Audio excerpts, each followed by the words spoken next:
danger zone is the window between 6 to 10 p.m. when you're at home, you've eaten dinner, but you've got that little sugar craving, you want something sweet. So insulin sensitivity is your body's ability to utilize carbohydrates.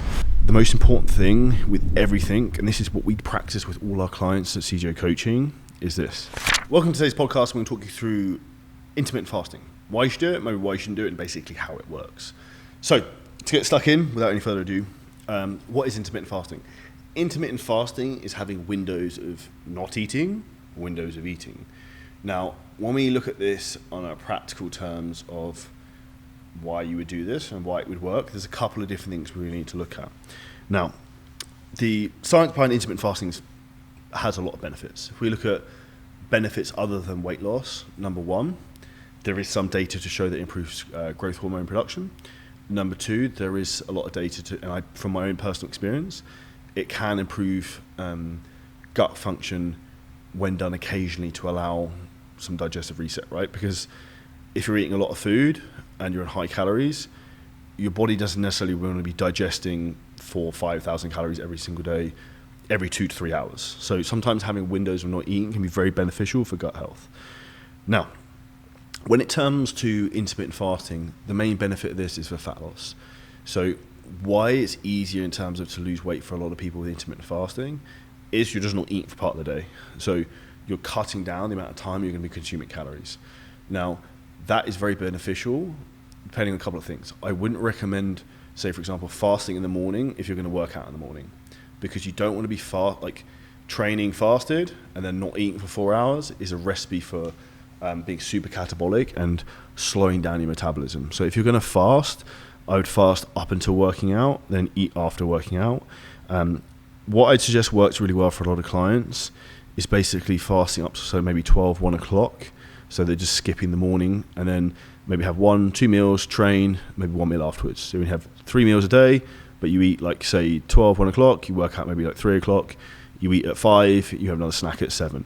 And that's something that's incredibly effective and can work for a lot of people. And one of the benefits with intermittent fasting also helps in terms of insulin sensitivity. So insulin sensitivity is your body's ability to utilize carbohydrates and control glycogen and glucose levels within the bloodstream, which is really important in terms of the fat loss, because one of the things you'll find is a very important metric for health is insulin sensitivity, because you'll find a lot of people who have high blood pressure also have what's called insulin resistance, where their body basically and their pancreas can't create and utilize insulin correctly to manage blood sugar levels. What I would say when you look to practically try and implement something like intermittent fasting is finding what works for you in your schedule. So this is the number one most important thing with fitness, fat loss, muscle building, getting in shape. What works for you, your lifestyle? Do you work out in the morning? Do you work out in the evening? Do you always want to eat breakfast? Do you not want to eat breakfast? If you're naturally not hungry in the morning, you don't train till late in the day, maybe then intermittent fasting is beneficial for you. One of the things I love personally, and this is a big recommendation, is days where I'm not working out and I don't train in the morning, so rest days, I'll probably push my first meal back a few hours, maybe to 11, 12, because I find I like it in the morning not eating, because I feel much more focused in terms of cognitive on work. I can think clearer, I just feel sharper. So that's something I think is really important. If you're a high performer and you want to dial in from a business perspective, I would try and fast in the morning, keep really well hydrated, take electrolytes, take nootropics, take things like lion's mane, ashwagandha, things like that work really well. Caffeine, big fan. And that will help to dial you in, and then have your food later on. And that will also allow you, with intermittent fasting, one of my favorite things is bigger meals, because there's nothing more depressing than you have a meal that's 200-300 calories and it's tiny. I'd rather just not eat the meal and have less meals and have larger ones.